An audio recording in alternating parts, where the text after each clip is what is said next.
saludamos para dar inicio a esta nueva clase o nuevo tiempo de estudio, ¿no? O de edificación, ¿sí? Con el libro de Juan. Hoy iniciamos con el capítulo número 7 del libro de Juan, el libro que estamos estudiando. Exactamente, un tema apasionante y qué tremendo, porque hasta que uno no se pone a leer detenidamente, tratando de entender, tratando de que Dios te vaya revelando, uno no encuentra las riquezas que están escondidas. Uno puede leer capítulos y libros completos, pero cuando uno ya se detiene a poder meterse adentro de esta palabra, ahí donde uno va disfrutando de esta revelación que te va transformando, ¿no? Y el libro de Juan 7, tiene aproximadamente 8 temas, se puede dividir en menos o en más, pero los 8 temas que vamos a estar tocando, vamos a ver hasta dónde llegamos, como siempre. Va a hablar al principio de lo que es el rechazo de los hermanos de Jesús hacia Cristo, ¿no? Los primeros versículos. Después vamos a estar hablando de la presencia de Jesús en la fiesta, a partir del versículo 6 al 13. Después Jesús enseñando en el templo, a partir del 14 al 24. La oposición hacia Jesús de los líderes judíos. Jesús después hablando a partir del versículo 37. El quinto tema, hablando del agua de vida, haciendo referencia al Espíritu Santo. Después el sexto tema es la división entre los judíos.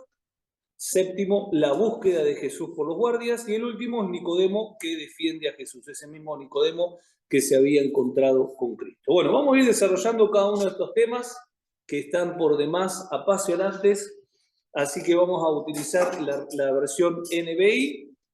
Vamos a ir leyendo y como siempre van frenando y nos van diciendo todo lo que por ahí quieran empezar a... cualquier comentario o cualquier pregunta. Hola chicos, justito recién acabamos de empezar, así que bienvenidos. Bueno, entonces, Juan capítulo 7, versículo 1 comienza diciendo: algún tiempo después, Jesús andaba por Galilea. No tenía ningún interés en ir a Judea, porque allí los judíos buscaban la oportunidad para matarlo. Faltaba poco tiempo para la fiesta judía de las enramadas. Y esta fiesta de las enramadas, ¿qué es? También conocida como la fiesta de los tabernáculos o Sukkot. Era una celebración judía que conmemoraba el éxodo de los israelitas del desierto, ¿no? Y la confianza de Dios en su protección, ¿no?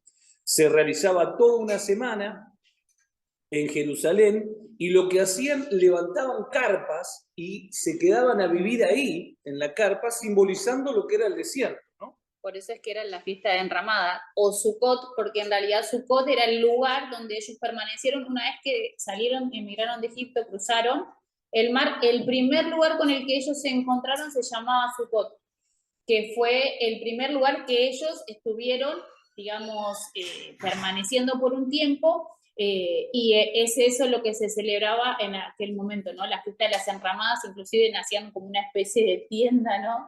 En el que representaba de cómo vivenciaron ese primer tiempo en el desierto, ¿no? Así es.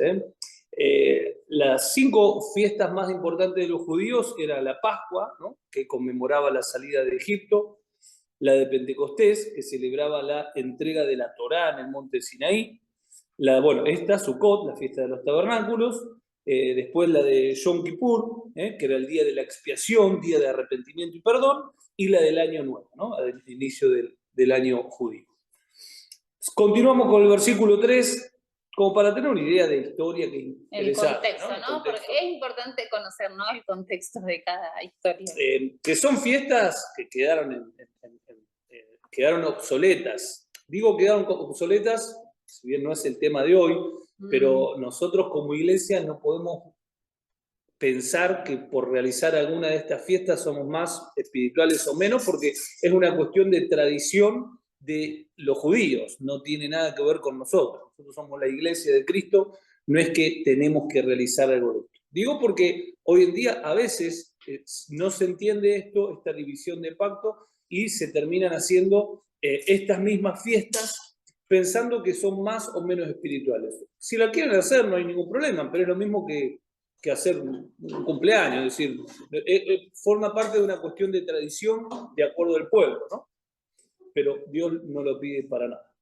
Versículo 3 dice, así que los hermanos de Jesús le dijeron, deberías salir de aquí e ir a Judea para que tus discípulos vean las obras que realizas, porque nadie que quiere darse a conocer actúa en secreto, ya que haces estas cosas, deja que el mundo te conozca.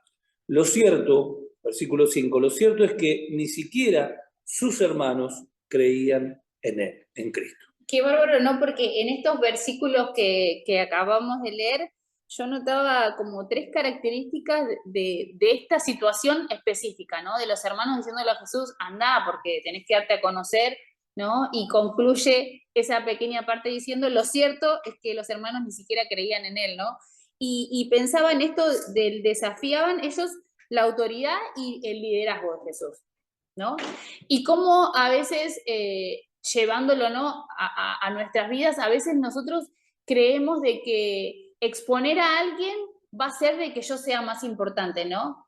O porque en realidad le decían a Jesús, anda a mostrarle a todos realmente que todas las cosas que vos hacés, ¿no? Como menospreciando, ¿no?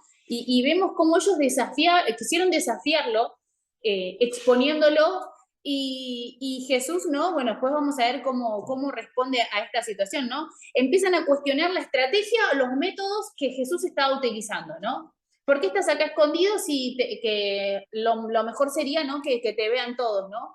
Y a veces nos estructuramos en situaciones o creemos que hay cosas que debemos hacer de ciertas maneras y cuando no es de la manera en la que yo espero, pienso o creo que en realidad Dios no está obrando en mi vida o en una situación que estoy pidiéndole que obre, y en realidad Él sí está obrando.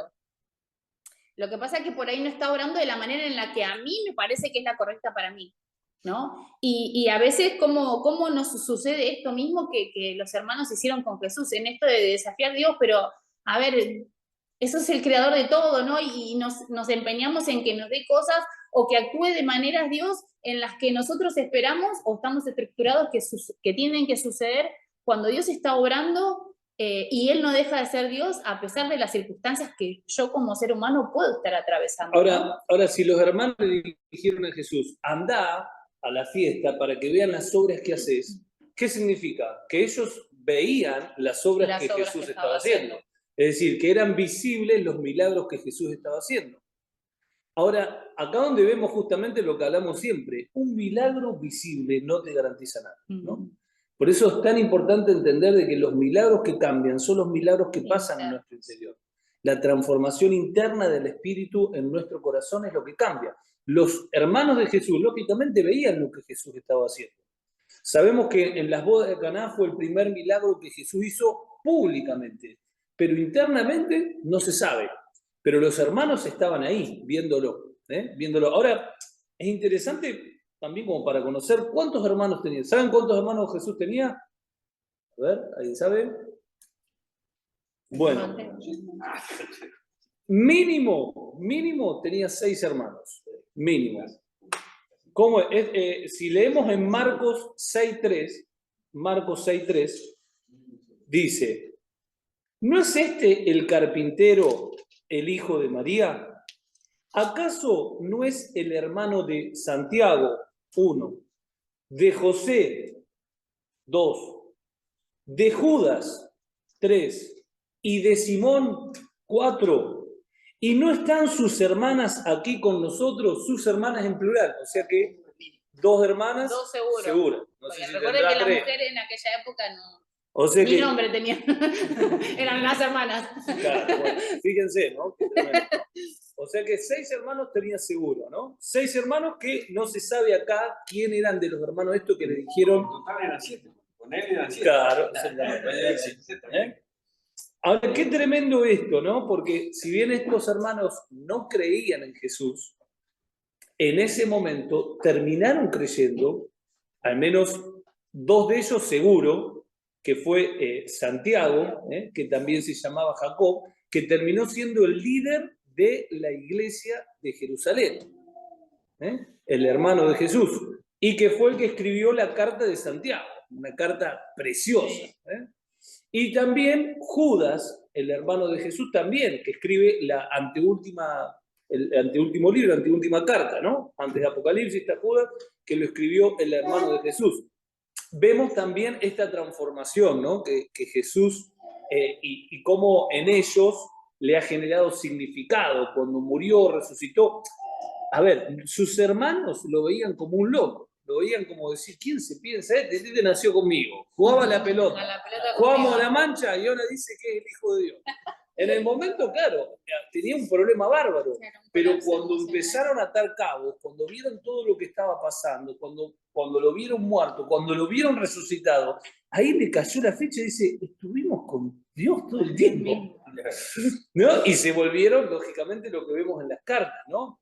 Por eso, qué tremendo esto. Dios puede estar, Dios puede hacer un montón de cosas alrededor nuestro, pero si nosotros no le damos lugar, podemos estar al lado de Dios mismo, pero no pasa nada, ¿no? La importancia de darle lugar para que Él pueda transformar nuestras vidas, ¿no? Seguimos. ¿Hasta acá vamos bien? ¿Preguntas? ¿Algún comentario? ¿Nada? Les recuerdo que... Sí, José. Es importante en el versículo 1, ¿no? Porque Jesús no quería ir a... O sea, dice que no tenía ningún interés por ir a Judea porque ahí los judíos buscaban la oportunidad para matar. Pero aún los propios hermanos lo incitan a que vaya ahí como desafiándolo. En primera instancia, bueno, dice, ¿no es cierto? Que no decía ahí, pero todo lo sigue relatando. Pero qué tremendo esto. Qué tremendo de las voces que hay siempre alrededor nuestro tratando de hacernos hacer cosas que no son la voluntad de Dios. Si vos podés hacerlo. Claro, por eso decía, desafiaban su autoridad y liderazgo. Sí. Claro. O sea, todo eso es lo que se puede dar inclusive hasta hoy en día. Sí. Hoy en día, y si no tenemos los oídos preparados, podemos cometer pero terribles errores. Y puede venir la palabra de un hermano, ¿no? Puede venir la palabra de un hermano. A eso me refiero. Cuidado que hay que tener de las voces que se escuchan y de qué manera. ¿De qué manera? Claro, exactamente. Exactamente, sí, pero también. Bueno, versículo 6 dice, por eso Jesús les dijo, para ustedes, le está hablando a los hermanos, ¿no? Para ustedes cualquier tiempo es bueno, pero el tiempo mío aún no ha llegado, ¿no? Acá donde vemos esa certeza de Cristo de no moverse hasta que Dios no le confirmaba. Para ustedes, a ver, le decía a los hermanos, para ustedes que no viven en el propósito de Dios, pueden manejar los tiempos, no pasa nada, pero mi vida está sustentada y supeditada a manejarme en los tiempos que Dios me va marcando, no me puedo adelantar, no puedo llegar tarde. La vida de ustedes es completamente distinta, ¿no? Y ahí habla justamente la vida de una persona común que haga lo que quiera con los tiempos, pero cuando uno es un hijo de Dios y quiere ser efectivo, ahí donde nosotros ya somos administradores de todo y del tiempo también. Por eso Jesús no se movía por lo que decía la gente de alrededor. Él, si Dios no le mostraba algo, no le importaba quedar mal con nadie. A ver, pero vamos, que nos va a dejar solo. No, sí, te voy a dejar solo. Vale. Y acá donde vemos la complacencia, ¿no? ¿Cuántas veces nosotros por complacencia decimos, bueno, está bien, ¿qué vamos a hacer? No voy a quedar mal, no lo voy a dejar solo. No, Jesús le dijo, no, vayan ustedes. Yo no voy a ir, hasta que Dios no me marque no me voy a ir, vayan ustedes solos. Qué bárbaro, porque los hermanos no comprendían la importancia de entender el plan divino, ¿no? Y a veces sucede esto, ¿no? A veces somos expuestos a eso de que, bueno, dale, andá, hacelo, o queremos que sea de una manera determinada, pero cuando tenés en claro cuál es el plan divino de Dios, de qué se trata el propósito eterno de Dios, que ya no soy yo, que no es mi propósito, que no es mi plan, que no son mis ideas o mi objetivo hacia donde debo ir, ya mi perspectiva cambia. Entonces empiezo a comprender esto, ¿no? Y Jesús lo habla claramente. Para ustedes cualquier momento es el ideal, pero no, en cualquier momento no es el ideal para hacer tal o cual cosa, ¿no? Y eso es fundamental comprenderlo, ¿no? Entender los tiempos es poder ser honestos al comprender el plan de Dios, ¿no? Porque hace un tiempo bastante largo igual ya comprendí esto, ¿no? Que a veces hay decisiones que no son malas decisiones las que estamos tomando, pero si erramos el tiempo en el que las decidimos empezar a hacer, es lo mismo que si hubiera errado en decidir esa situación. ¿Por qué? Porque errar en el tiempo termina siendo lo mismo que errar en la determinación. Jesús terminó concluyendo, o sea, fue a la fiesta al final, pero no fue en ese momento, fue en el que Dios le había trazado para que lo haga. Entonces hay ocasiones en las que debemos diferenciar esto. Vos decís, ¿es una mala decisión? No, no es una mala decisión, pero hoy no es el tiempo, ¿no? Y tener esa sabiduría es parte del poder tener esa revelación del Espíritu en la que te diga, sí, es ahora, ¿no? Recordemos cuando Satanás lo lleva a Cristo, dice que Cristo después de ser bautizado es llevado por el Espíritu al desierto, el diablo lo tienta, ¿y qué le dice? Te daré todos los reinos. Ahora, todos esos reinos, Cristo vino para ser dueño de todos los reinos, para en ese establecer momento su no le reino. pertenecían. Ahora, en ese momento, él los iba a conquistar, pero después de la cruz, no antes.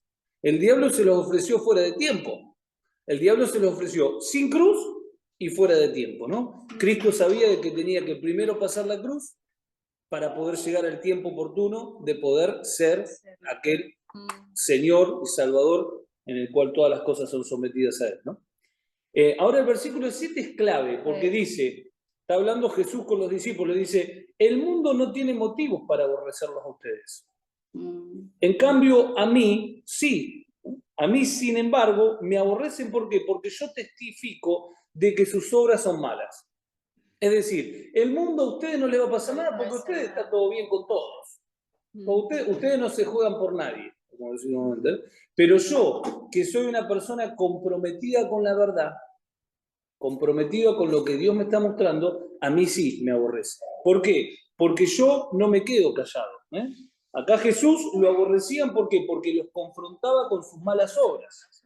Ahora, pregunta para debatir entre nosotros. ¿Nosotros también debemos confrontar a las personas con sus malas obras? ¿Qué opinan ustedes? Sí, según el Espíritu.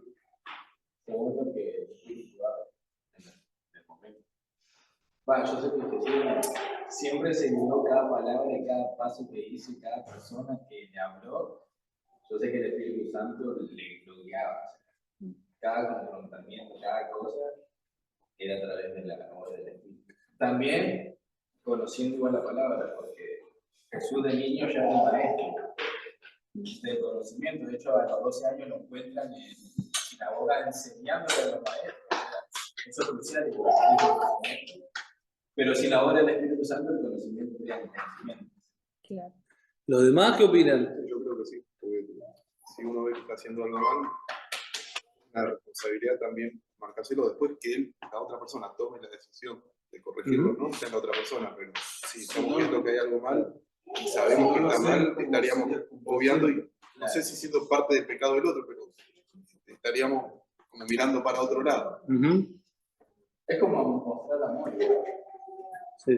Acá en el sur estamos soltando la pregunta, por eso están hablando todos, de que si en este tiempo nosotros tenemos que confrontar, como Jesús hizo, las malas obras. Si alguno de ustedes quiere dejar escrito, nosotros lo leemos.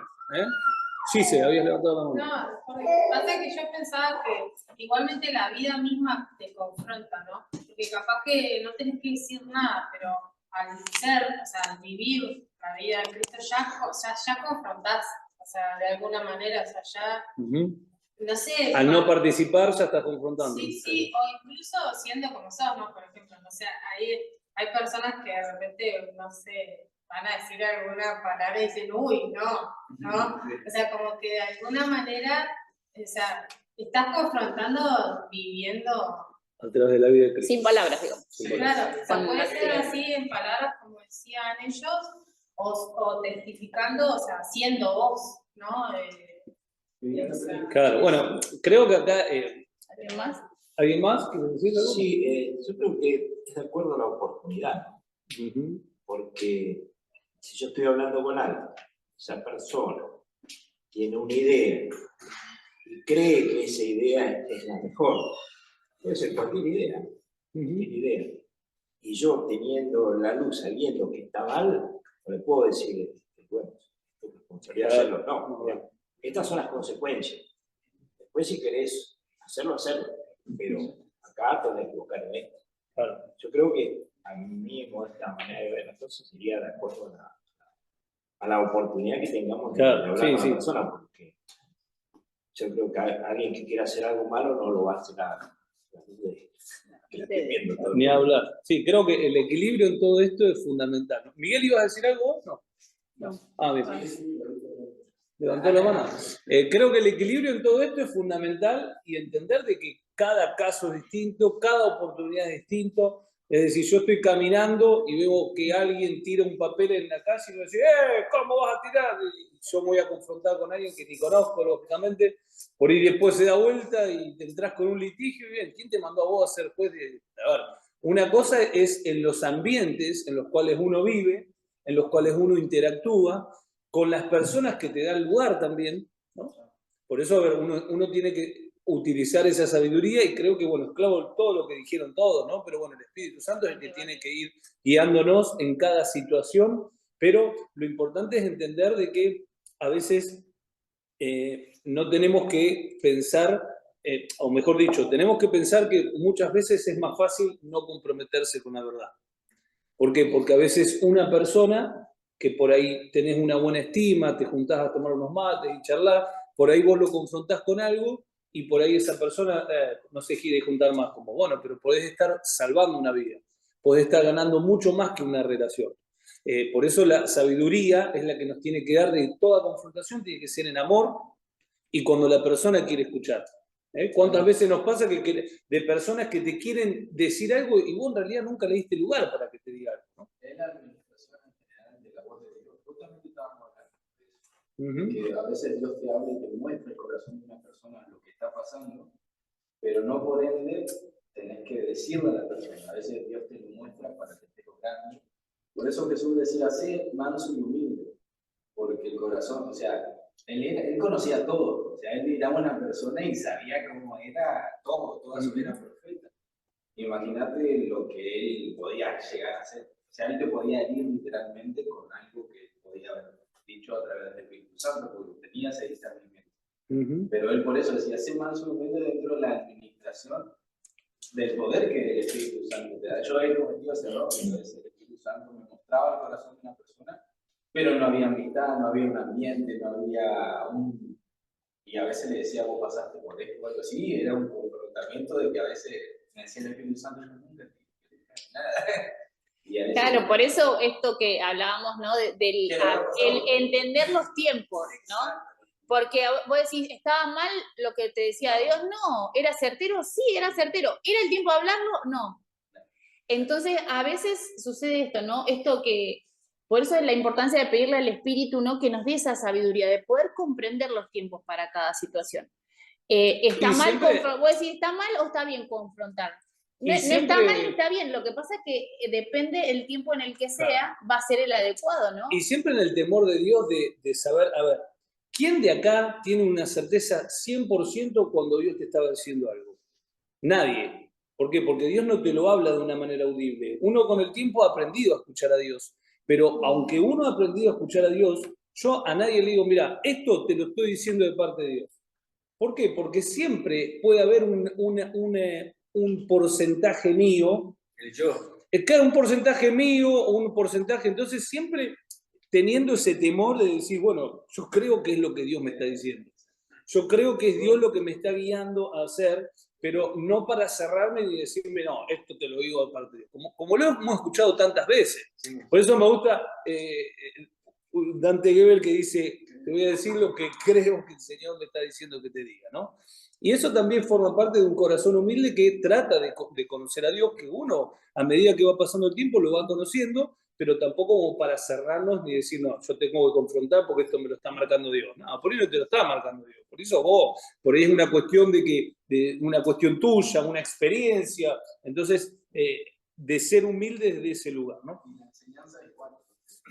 Exactamente. Mi primer amor quería enseñarle cosas que había aprendido a una persona y que por ejemplo el tiempo. Claro, exactamente. Claro.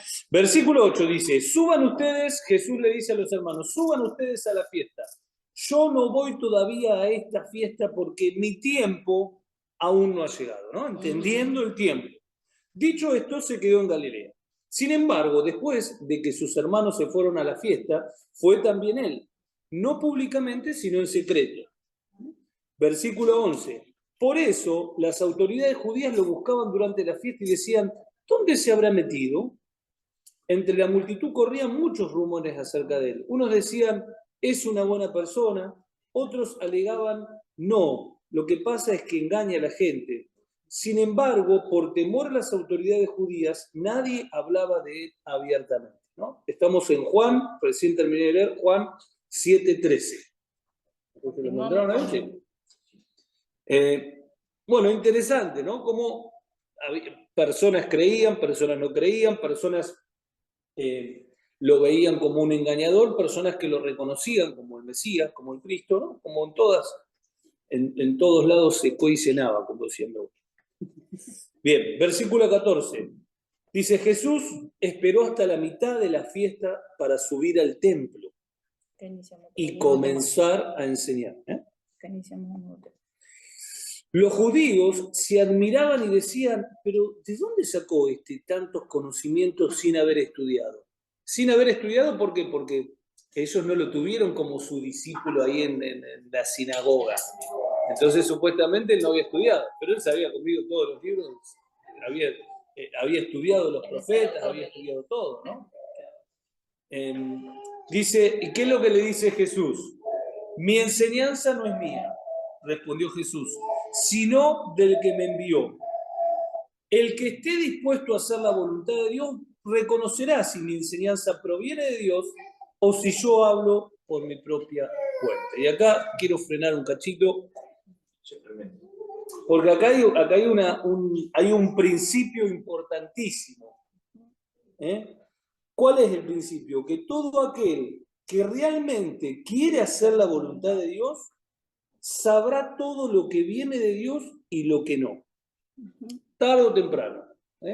A veces, por eso acá Jesús dice una palabra clave, ¿no? El que está dispuesto a hacer la voluntad de Dios.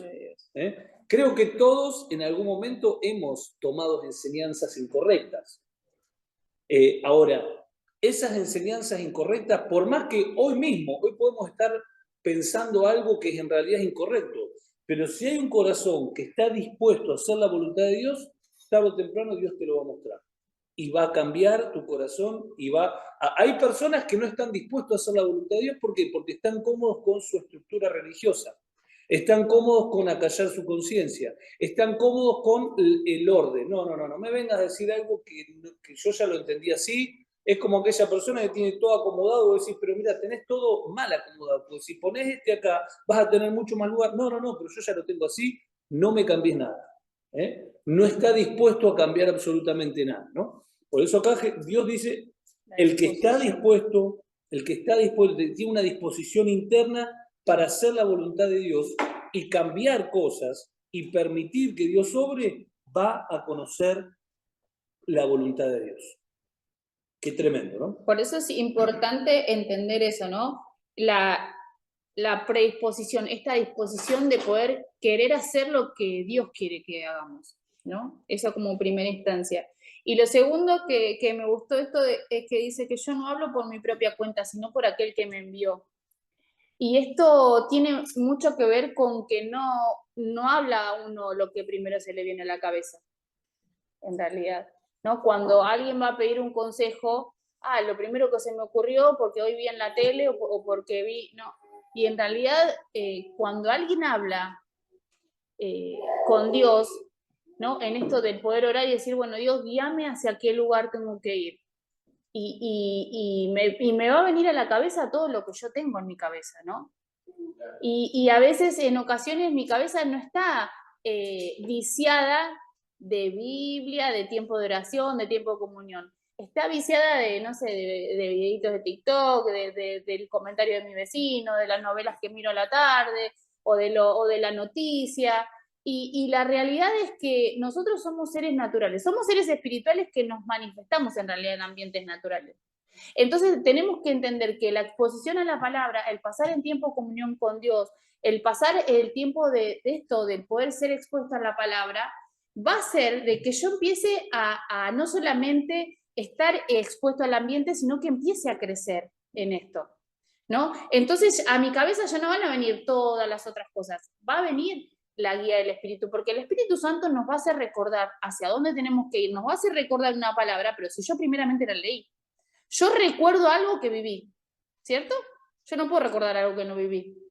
Entonces es importante entender que el Espíritu Santo está para ayudarnos y acompañarnos y hacernos recordar todas las cosas que Dios ya dijo a nuestro corazón. Pero si yo no paso tiempo en comunión con Dios, si yo no sé ni siquiera, no, la verdad es que no, ni siquiera escucho la Biblia, que hoy en día tenemos la facilidad del teléfono o la computadora, que la Biblia te la lee, ni siquiera tenés que sentarte y leerlo, ¿no? Y si yo no hago de eso, no empiezo a construir, a edificar en mí esa vida de Cristo en mí para que empiece a crecer y gobernar todo lo que soy, es imposible que el Espíritu me vuelva a recordar esas situaciones, porque en realidad nunca las viví porque nunca fui expuesto, ¿no? Lo trató con palabras, o sea, con el conocimiento de lo que vivió. Y él pudo refutar con las mismas palabras. Claro, pero por eso es importante esto, ¿no? Entender de que la disposición a hacer su voluntad y al poder escucharlo a él es fundamental, pero también debo no pasar este tiempo de nutrición en él. Sí, José. Sí. Me hicieron recordar algo hace un par de años atrás, una prédica que escuchaba de Calviño, el apóstol Calviño. Él decía, ¿no? Textuales palabras, decía que Dios venía con una nueva vida en nosotros porque con nuestra vida propia no podía hacer nada porque estaba destruida. Sí. Y a mí eso me rompió la cabeza. ¿Cómo que no va a hacer nada con nuestra vida? Porque claro, yo empecé a relacionar el perdón, esto y de dónde. Pero más o menos, no le voy a mentir, pero fue más o menos un mes que todos los días yo le preguntaba a Dios, ¿cómo puede ser esto, Señor Papá? Y le empecé a preguntar a Él, le empecé a preguntar. El tema fue que cuando lo entendí, ¡bum! Se abrió otro campo. Fue algo, pero ¿qué pasaba? Por eso lo llevo a esto, ¿no? ¿Qué hubiese pasado si yo me hubiese resistido a esa palabra y no la tomo? Yo no me iba a poder revelar nada posterior. Porque después de eso, pasa algo, para allá, Claro. Lo voy tomando, o sea, y lo voy entendiendo con mucha más claridad, pero sé que cuando Dios quiere romper algo, nos va a confrontar. Claro. Sí, hubo un rompimiento porque, a ver, el ir aprendiendo genera crisis. Sí. Te genera crisis porque vos tenés que salir de un estado de confort, de poder estar tranquilo en lo que vos conocés. Vos ya sabés que esto es así, perfecto. No me hablé de que haga otra cosa y ya... y te genera como entrar en matemática, ¿no? Vos ya sabés que funciona todo perfecto, pero cuando empezaste a tocar temas más complejos, te genera una incertidumbre tremenda, ¿no? Por eso es fundamental permitir, O sea, cuando uno va a aprender, sabe que hay cosas que están mal, el miedo también a cambiar ciertas cosas. Exactamente, ¿no? Aparte, pero bueno, es todo un proceso que Dios va a ir haciendo en cada uno de nosotros y creo que lo tenemos que ir disfrutando y ir teniendo paciencia en nosotros, porque a veces nosotros queremos siempre estar en un lugar de seguridad y la fe no es estar en seguridad. A ver, nosotros tenemos una vida de fe que miramos en lo invisible. ¿Cómo hacer para ver algo que es invisible? Entonces, claro, el darle el paso de fe no es darlo certeramente donde está. Nuestra fe está justamente sustentada en algo que no se ve. pero que es eterno y que es más real en lo que se ve. Entonces, caminar desde ese lugar es completamente distinto, pero es a donde Dios nos llama a vivir. Es donde nosotros tenemos que tratar de permitirle a que Dios obre en nuestras vidas, porque esa es la verdadera vida de Cristo obrando a través de nosotros, la verdadera libertad que va a ser el cambio. Y a veces esa disposición al hacer su voluntad es esto mismo, ¿no? Que decía José, pero ¿cómo puede ser que no sea de esta manera, ¿no? O que una palabra empiece a trabajar en mi corazón, no tiene que ser como así, ¿no? Y que el Espíritu empiece a revelarnos y decir, no, pero más allá de lo que aprendiste, ¿no? La importancia de esto, de entender de que la vida de Cristo, a medida que va creciendo nosotros, va a ir formándose Él en nosotros. Entonces es una vida completamente distinta. No es reparada la mía, no es la mía mejorada, no es Naomi, lo siento, viste que vos decís, bueno, no existe en realidad Naomi. Y creo que existe en realidad Cristo. Claro, Entonces, cada uno eso, tuvo, ¿no? cada uno tuvo un momento en el cual se confrontó con una verdad que, por ejemplo, esa fue tu verdad.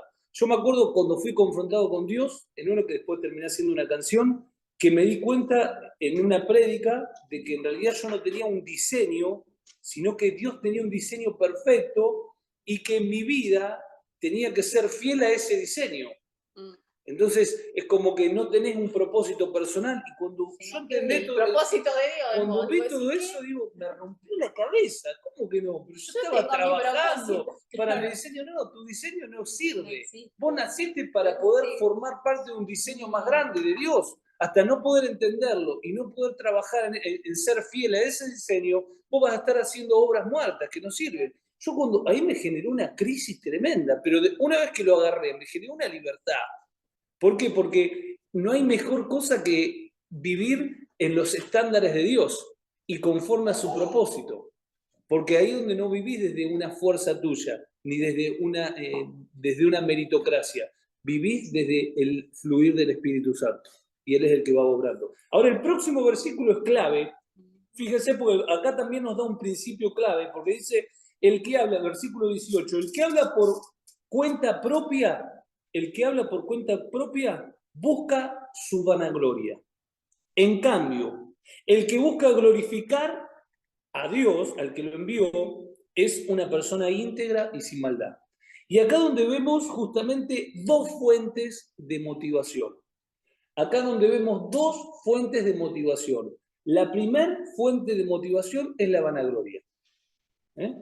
Nosotros podemos obrar a través de una motivación interna que es la vanagloria. ¿Qué es la vanagloria? Es una vana gloria personal, ¿no? Sinónimos de vanagloria es orgullo, presunción, arrogancia, jactancia, autocomplacencia, soberbia. Es la persona que continuamente destaca sus propias virtudes, sus acciones y sus posesiones frente a los demás. Y está contenido por un ataque de valores constante. Y es así, a ver, nos ha pasado creo a todos. Yo hice... Llegar a ver, ¿no? Claro, a ver, llegar a ver en distintos rangos y decir, qué bueno podría estar ahí, ¿no? Es decir, el ego siempre le encanta estar ahí, estar en los primeros lugares, ser el líder, ser el director, el encargado y estar en esos primeros lugares. Eso tiene que morir. ¿Por qué? Porque ¿cuál es la segunda fuente?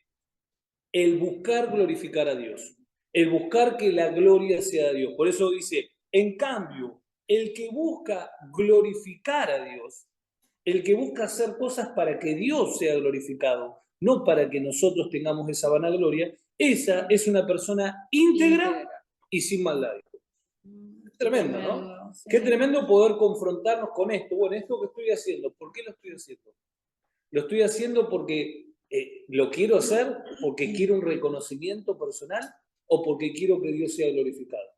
Y ahí es donde uno se va a encontrar muchas veces con cosas que uno hace para uno tener un rédito, para que uno venga a alguien y te dé un genio, ¿no? Cuando en realidad lo que uno tiene que hacer es glorificar a Dios. Ahora, es normal de la naturaleza pecaminosa esto que pasa. Lo importante es poder identificarlo, ir a la cruz y decir, Dios, cambia esta situación. Yo quiero que todo lo que haga... de esta naturaleza pecaminosa surgió desde ese lugar, ¿no? Yo quiero que todo lo que vos hagas... Claro, exactamente. Que todo lo que haga justamente sea glorificar a Dios. Sí. Bien, continuamos. ¿Preguntas de acá? ¿Venimos bien? Alvarito, ¿algo para decir? Nada. No, ahora está tranquilo, ojalá. Bueno, perfecto. Versículo 19. Dice, ¿no les ha mandado Moisés la ley a ustedes? Sin embargo, ninguno de ustedes la cumple. ¿Por qué tratan entonces de matarme? ¿Estás endemoniado?, contestó la multitud. ¿Quién quiere matarte? Jesús le dijo, hice una señal milagrosa y ustedes han quedado asombrados. Por eso Moisés les dio la circuncisión, que en realidad no proviene de Moisés, sino de los patriarcas, y aún en sábado la practican. Los patriarcas se refiere a Abraham, Isaac y Jacob. Recordemos qué ilógico, ¿no? Porque ellos cumplían, ellos se enojaron con Cristo, porque Cristo sanaba en el día sábado. Sin embargo, ellos circuncidaban en el día sábado porque supuestamente tenían que cumplir la ley de Moisés, cuando en realidad la circuncisión no era ni siquiera de Moisés, era de los patriarcas, de Abraham, cuando todavía no existía la ley. Ahí es donde vemos la incoherencia de la religiosidad. La religiosidad te lleva a vivir cosas incoherentes que vos ni siquiera no sabés ni por qué las vivís, pero las haces para cumplir con algo. Y acá donde Jesús, donde los confronta, a ver, ustedes no me dejan a mí manifestar la vida, me está tratando de matar, ¿por qué? Porque recuerden en los versículos anteriores que leímos que Jesús sanó a un paralítico 38 años, ¿no? Entonces, ustedes me están buscando, ¿por qué? Porque yo estoy dando vida en un día sábado. Sin embargo, ustedes si tienen que el día sábado no cumplirlo para hacer un rito religioso de la circuncisión, la hacen. Eso está permitido. Ahora, lo mío no está permitido. Es bárbaro, ¿no? Por eso versículo 24 dice, no juzguen por las apariencias, juzguen con justicia. Algunos de los que vivían en Jerusalén contestaban, ¿no es este al que quieren matar? Ahí está hablando abiertamente y nadie le dice nada. ¿Será que las autoridades se han convencido de que es el Cristo? Nosotros sabemos de dónde viene este hombre, pero cuando venga el Cristo, nadie sabrá su procedencia. Y qué bárbaro acá, ¿no? Porque en realidad ellos creían que lo conocían, pero porque en realidad conocieron a Jesús, que era el hijo del carpintero, el hermano de Simón, viste, como decía, el que tiene 2 hermanas. Eso que Job decía, que de oídas te había oído, pero ahora mis ojos te ven, ¿no? Esa cosa de que sí, uno sabe que Dios existe y vos capaz que preguntamos y sí, Dios existe, sí, sí, vos creen en Dios, sí, sí, todos creen en Dios, todos saben que Dios existe, pero a la hora de disponerse, ¿no? O lo que decía este versículo, a hacer su voluntad, ¿cuántos que por ahí dirían, no, bueno, no, yo sé que existe, está todo bien, ¿no? Y a veces sucede esto, ¿no? Que creemos que lo conocemos, que creemos de que sabemos de lo que es ser un hijo de Dios, que creemos que sabemos lo que es que la vida de Cristo te gobierne, pero a veces, en realidad, cuando somos expuestos a distintas circunstancias que nos dan ese crecimiento y que empiezan a evidenciar que realmente esa vida está creciendo o no adentro nuestro, ahí es donde se nota la diferencia. Entonces uno puede decir de dientes para afuera, sí, yo ya sé lo que es Dios, yo ya esto, yo una vez lloré o leo todas las mañanas, no sé. Y en realidad tiene que ver con mucho más que acciones, ¿no? Porque si vemos cómo inició este capítulo, iniciaba con sus hermanos desafiándolo y diciendo, bueno, nosotros vemos todas las cosas que hace, ¿por qué no más irlo, ¿no? Como desafiándolo más o menospreciando lo que él hacía? Y cómo vemos, no, pero a ver, cuando venga el Cristo nadie va a saber de dónde viene, ¿no? A este chico ya lo conocemos, ¿no? Y a veces nos pasa eso, ¿no? Que podemos repensar en esto, ¿no? En esto del poder decir, bueno, yo realmente te conozco, Dios, realmente estoy dejando que vos seas mi todo, estoy manifestando tu vida, ¿no? Porque a veces, en realidad, lo que evidencia la vida de Cristo es el fruto que vamos dando. Porque, ¿no? Siempre doy el ejemplo ese, ¿no? El árbol de manzana y el árbol de pera, si vos los ves, estéticamente son iguales, las ramas crecen de la misma manera y las hojas son muy similares. Ahora, vos te enterás cuál es pera y cuál es manzana cuando tiene el fruto. Y uno no va todos los días, dale, métele que ya pasó la primavera, ¿dónde están las flores, no? Dale, vas y le decís, lo instigás al árbol hasta que, bueno, el árbol dice, bueno, está bien, toma, ¿querés fruto? No, el fruto naturalmente sale del árbol. Cuando ese árbol está nutrido con una buena tierra, cuando tiene el sol adecuado, cuando tiene el agua adecuado, en su tiempo y en su momento da ese fruto. Pero solo, sin que nadie lo hostigue, ¿no? Y es importante entender eso, cuando dejamos que empiece a gobernar en cada uno de nosotros la vida de Cristo, cuando realmente decimos, bueno, no sé nada, me dispongo a hacer tu voluntad, no sé nada, quiero realmente que te reveles a mi vida, quiero que realmente ese espíritu que dicen que está, que estoy, que lo siento y que estoy para disfrutarlo, quiero realmente experimentarlo. Y cuando nos disponemos a hacer su voluntad desde ese lugar diciendo no sé nada, Dios empieza a obrar. Y ese fruto se empieza a manifestar. Pero de verdad, ¿no? A ver, una cosa, a ver, Dios dice que conoce los corazones y las Sí, intenciones del corazón. sí, Nosotros sí, con la sí, boca sí, podemos decir cualquier un cosa, montón de cosas. pero los corazones son los que van a determinar que nosotros seamos aptos para poder seguir ahondando en revelaciones. Claro. Porque aquella persona que no se enorgullece por las revelaciones es aquella persona que Dios puede mostrarle más.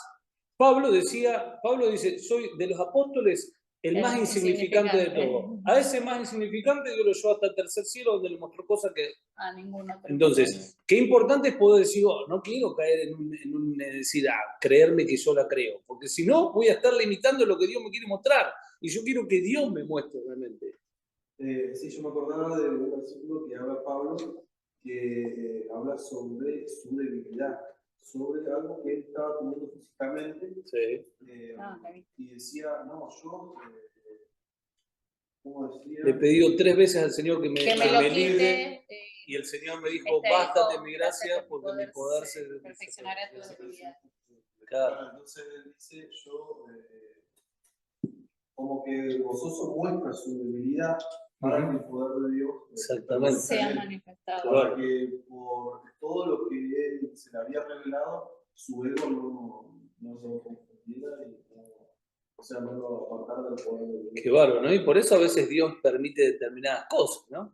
Dios permite determinadas cosas porque, a ver, lógicamente, Dios tiene que trabajar en nosotros. Porque a Dios no le interesan nuestras habilidades. Lo que le interesa es nuestro corazón, porque es su habilidad la que va a funcionar a través de nosotros, no es nuestro talento, ¿no? Y es así. Yo me acuerdo, recuerdo que, creo que ya lo conté un montón de veces, pero cuando la primer congregación que inicié, se llamaba la Iglesia de la Restauración, Unión y Libertad. Llegué y el pastor me decía, ¿cuándo vas a empezar con la música? Porque yo ya me estaba recibiendo de profesor, entonces estaba, dale que te queremos en la alabanza, y yo me daba así como medio, bueno, sí, ya voy a venir, vamos, bueno, le digo, pastor, sí, voy a empezar con eso. Qué bueno, buenísimo.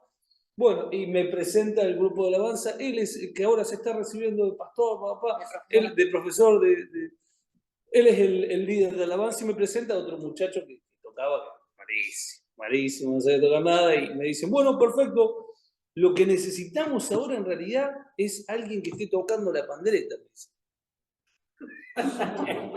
Yo cuando me dijo así, yo pensé, me reí, pensando que era un chiste, pero no, fue verdad. Y el pianista era un queso, que no sabía tocar, el guitarrista tampoco, desafinando, y me tuvieron a mí 4 meses tocando la pandereta, ¿no? Y ahí es donde fui yo tratado con Dios, lógicamente cada uno tiene un trato con Dios, ¿no? Y agradezco a Dios porque ahí es donde fue tratado mi corazón y donde me di cuenta que en realidad, bueno, Dios trabaja de esa manera para tocar el orgullo nuestro, porque el orgullo no funciona para Dios. Y ahí yo creo que si en ese momento le hubiese dicho que no a Dios, y hubiese demorado un montón lo que Dios tenía para mi vida. ¿Por qué? Porque cuando uno le dice que no a determinadas cosas, por la vanagloria que estábamos hablando acá, y no para glorificarlo a Él, lo que uno está haciendo es decir, no estoy apto para lo que vos me querés hacer. Esa es la realidad, ¿no? Ahora, hay un dato importante en esto que acabamos de leer, porque la multitud, ¿qué decía? Este Jesús, que no sabemos, versículo... Nosotros sabemos, 27. Nosotros sabemos de dónde viene este hombre, pero cuando venga el Cristo, nadie sabrá su procedencia. Esto que decía la multitud era mentira. Esto era mentira y la habían abrazado como verdad. Y acá quiero que abramos nuestros oídos. En la multitud se había generado un rumor que decía que cuando venga el Cristo no se iba a saber de dónde iba a venir, pero los estudiosos sabían que iba a venir de Belén. Ellos sabían. Sin embargo, esa mentira que se había generado ahí, la habían agarrado como verdad y se había contagiado y terminaban defendiendo algo que a alguien se le ocurrió alguna vez, que en realidad era mentira porque no era bíblico, ¿no? ¿Por qué? Porque las Escrituras en Miqueas 5:2 dice de que el Mesías vendrá de Belén, ¿no? Belén, Belén Efrata, pequeña para estar entre las naciones, de ti me saldrá el Salvador, ¿no? Y esto mismo, fíjense si leemos en este mismo capítulo, en el 42, lean el 42, ¿qué dice? Acá están hablando los líderes religiosos que ya conocían la palabra, ¿no? Conocían la historia. El 42, ¿qué dice? A ver, dice, ¿acaso no dice la Escritura que el Cristo vendrá de la descendencia de David y que será de Belén, el pueblo donde era David? Qué tremendo ver todo el contexto, ¿no? Y ver cómo a veces una voz puede estar generando una mentira en la multitud. Y uno dice, claro, sí, no. Cuando venga el Mesías no sabemos su procedencia, ¿no? Y esto lo tomamos desde acá, pero puede ser en cualquier área. Por eso es tan importante uno ser una persona que no crea a la multitud, sino a la palabra, ¿no? A la palabra. Claro, y mitos que por ahí se van pasando de generación en generación, ¿no? Cosas que uno hace y no las entiende. Y tampoco las cuestiona. Es como que, bueno, no se va a saber. Bueno, no se va a saber. ¿Y cómo? Nosotros ya lo conocemos. Bueno. Y como que no te cuestionás. Y cuando vos no te cuestionás lo que aparentemente es obvio, en realidad no creces, ¿no? Y es importante esto. A ver, el pastor acaba de decir eso recién. Bueno, lo anoto, ¿no? Por eso es re pesado con esto de traigan, escriban, tomen nota. Fíjense. ¿Por qué? Porque uno al querer transmitir la palabra, uno se puede equivocar. Entonces, a ver, si estamos leyendo, estamos escribiendo, estamos tomando nota, después volvemos, lo leemos, ¿no? Y esto del ejemplo de los hermanos de Berea, que escuchaban la palabra, la recibían y se iban a sus casas y volvían a estudiar esa palabra. Y nosotros queremos a esa gente que sepan más que nosotros, que puedan saber de que anotaron y en su casa lo estudiaron y Dios les reveló más de lo que por ahí nosotros le pudimos compartir. Y la idea es esa, de que la vida de Cristo sea conocida a través de todos los que estamos acá. No solamente a través de nosotros.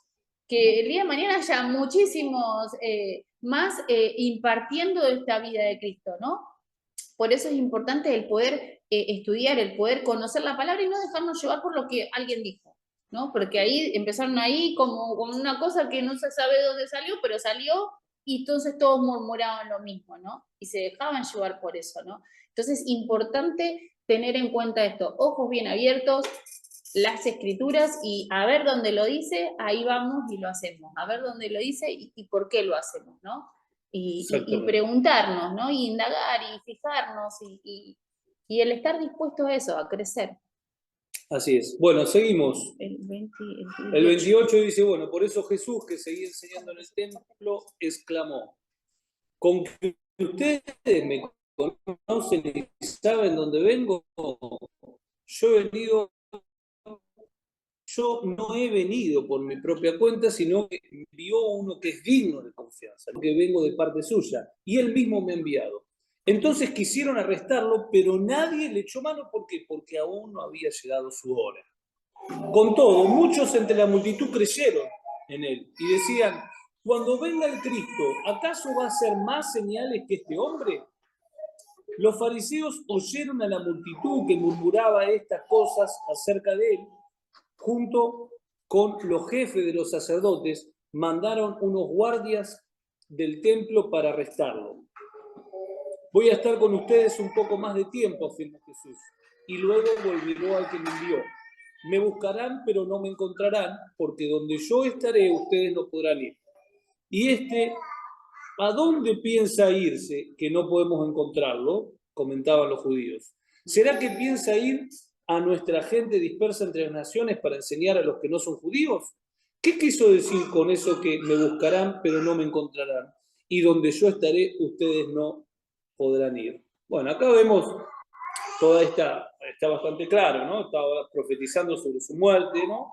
Sobre su muerte, sobre su resurrección, lo que Cristo estaba enseñando, que muchas veces marcaba acá la palabra de que todo se daba de acuerdo al tiempo establecido por Dios, ¿no? No lo arrestaban porque no era el tiempo. No lo agarraban porque no era el tiempo, ¿eh? Dios estaba manejando todos los tiempos.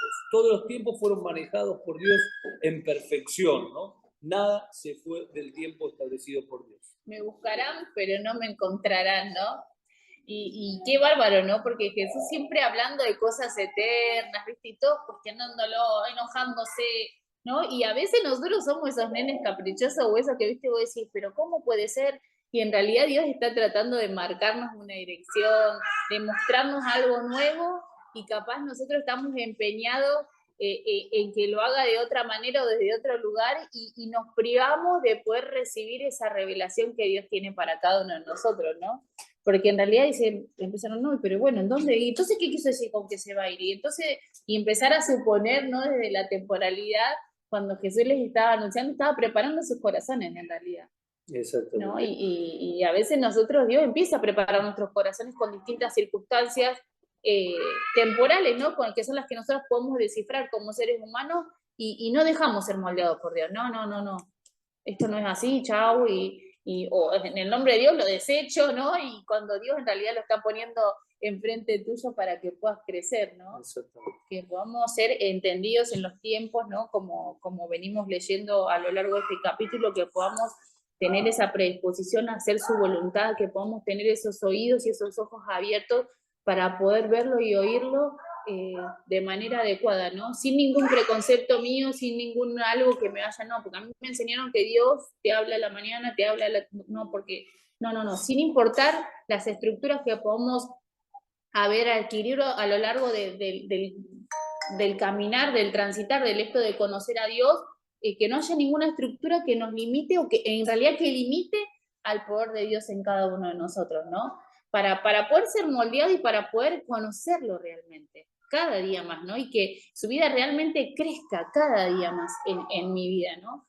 Porque si vamos viendo, ¿no? Un poquito recorriendo lo que fuimos leyendo, hablamos del hacer su voluntad, del poder entender los tiempos de Dios y entender las etapas en las que uno va a ir transitando en este conocimiento de su vida. Y tarde que temprano el fruto se va a empezar a evidenciar, esa vida de Cristo se va a empezar a manifestar, no la voy a poder contener en mí, ¿no? Y qué importante es esto, ¿no? Poder comprender de que la sabiduría que viene de Dios es la que nos va a dar el entendimiento necesario para poder descifrar todas las cosas que Dios nos va a ir marcando. Bien, y ahora viene el punto más, creo, más central de todo este capítulo, que es exacto, a partir del 37, que es clave todo lo que habla acá, porque acá habla justamente de el Espíritu Santo. En el último día, era toda una semana, dijimos, esta fiesta de la derramada, el último era el día más importante de todos.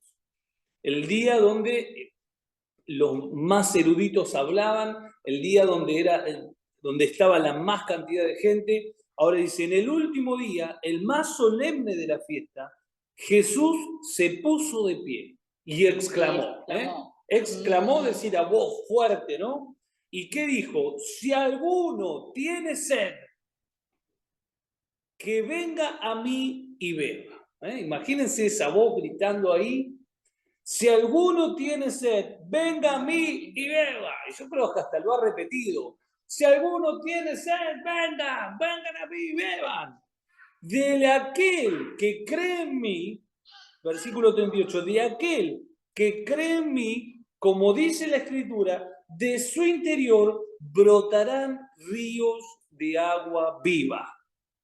Con esto se refería al Espíritu Santo que habrían de recibir más tarde los que creyeran en él. Hasta ese momento, el Espíritu no había sido dado porque Jesús no había sido glorificado todavía. Bueno, y qué tremendo acá. Qué tremendo. Tenemos un montón de tela para cortar. Si hay alguna modista, empiece a sacar las tijeras. En el último día, ¿no? El más solemne de todos, Jesús se puso de pie y dijo, el que tenga sed, ¿no? Si alguno tiene sed. Bueno, acá, por eso es tan importante entender nuestra motivación.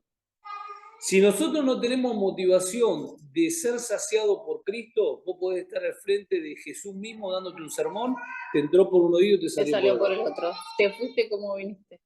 Como lo vimos la semana pasada. La semana pasada Jesús hablando y muchos lo dejaron, no, esto, y lo, Son dejaron, y palabras lo muy abandonaron. duras, no las podemos soportar. Por ¿no? eso tenemos que entender, el problema no es la palabra, el problema somos nosotros.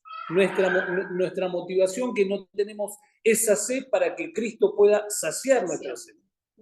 Por eso no podemos obligar a nadie a que crea en Cristo. Tenemos que esperar que el proceso le llegue para que realmente pueda tener ese hambre y pueda saciarse a sí mismo. ¿Por qué? Porque venga a mí, dijo.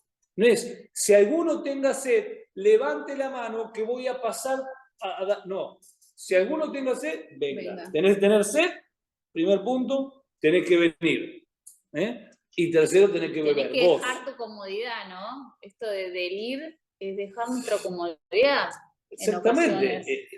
Por eso es fundamental, a veces, a ver, por eso ustedes vieron que a veces nosotros el domingo, digo el domingo por decir, no estoy mandando mensajes uno por uno, vengan al domingo, vengan que vamos a tener una reunión sobrenatural. Ustedes ya saben que el domingo tenemos reunión, no te tengo que mandar un mensaje para decir que tenga reunión.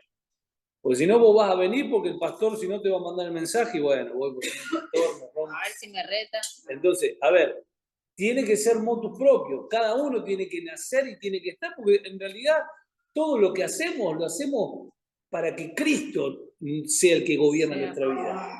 No para cumplir con algo. No cumplimos ni con nadie. Cumplimos con esta sed que tiene que ser saciada por Cristo, ¿no? Ahora, dice, de aquel que cree en mí, el que cree en mí, como dice la Escritura. ¿Qué Escritura dice eso?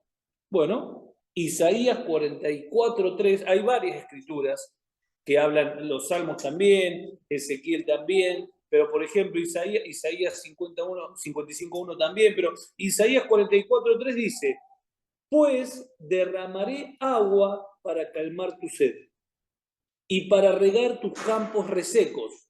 Derramaré mi Espíritu Santo sobre tus descendientes y mi bendición sobre tus hijos. Fíjense, esta profecía que fue dada muchísimos años antes de que venga Cristo, por eso Jesús dice, como dicen las Escrituras. Isaías 44:3, acabo de leer en versión NTV, ¿no? Como dice las Escrituras, de su interior brotarán ríos de agua viva, ¿no? De su interior, el Espíritu Santo es el que hace brotar desde nosotros esa agua que genera vida.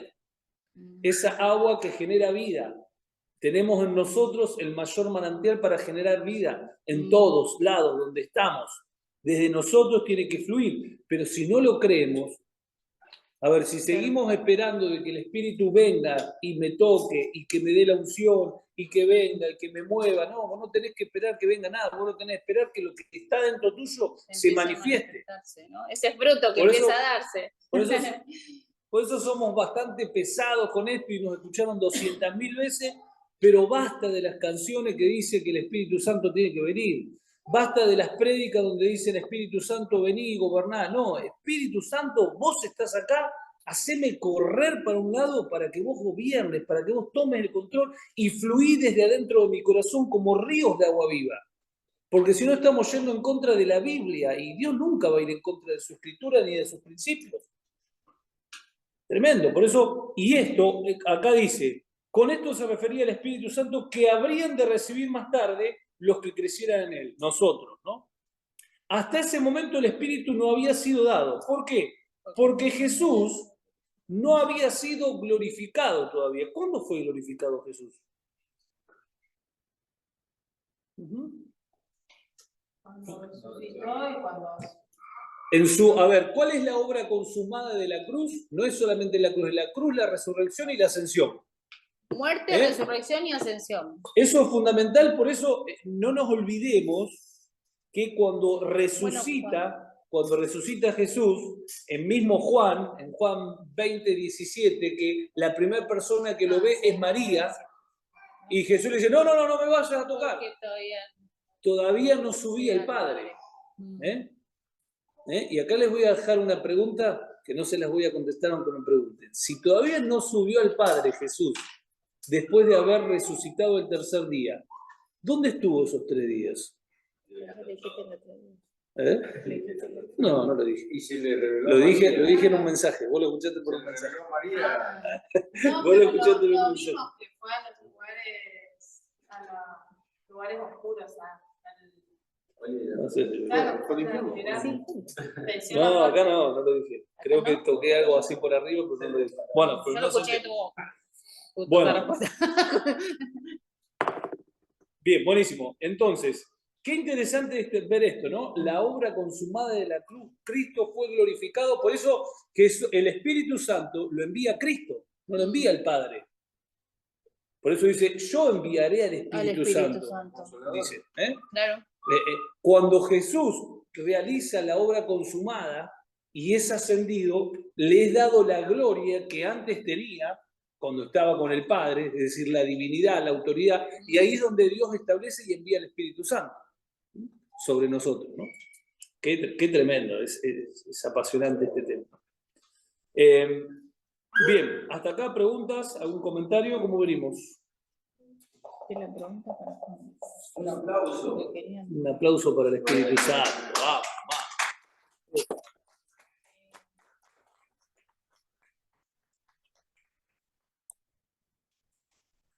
Bien, ahora dice 40, versículo 40. Al oír sus palabras, algunos de entre la multitud decían, verdaderamente este es el profeta. Otros afirmaban, es el Cristo. Pero otros objetaban, ¿cómo puede el Cristo venir de Galilea? ¿Por qué de Galilea? Porque recuerden que Cristo nació en Belén. Cuando Herodes lo quiso matar, se fue a Nazaret, se fue a Egipto, y después se fue a Nazaret de Galilea.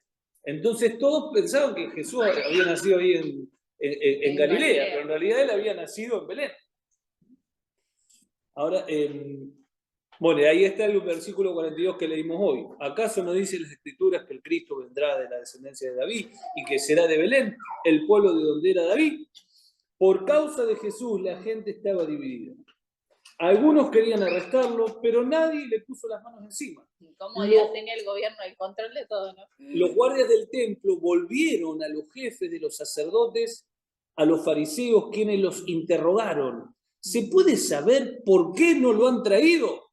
Claro, porque habían mandado, los fariseos mandaron a los policías a arrestarlo, y cuando lo fueron a arrestar, se quedaron escuchando, y se quedaron, no, pero es un profeta, decía, estaban re asombrados como que no ni la agarraron. Claro, entonces por eso dice, los guardas del tiempo volvieron a los jefes de los sacerdotes y a los fariseos, quienes los interrogaron, ¿se puede saber por qué no lo han traído?